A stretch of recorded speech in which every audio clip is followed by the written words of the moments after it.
Hello everybody and welcome. In this video I'm going to show you how to change volume using your speaker SOUNDCORE Boom 3i.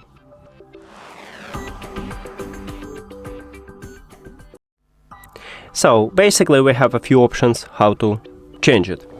The first one is to use a control panel. You can change it right here.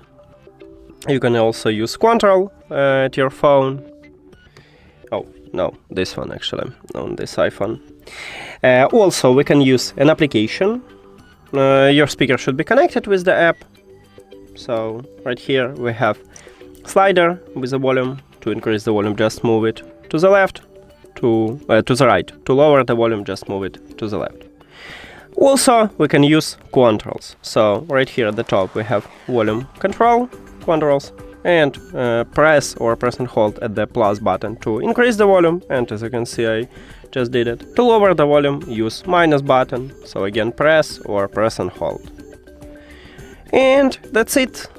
Thank you for watching this video. If you found it helpful, please consider subscribing to channel and leave the like on the video. See you later!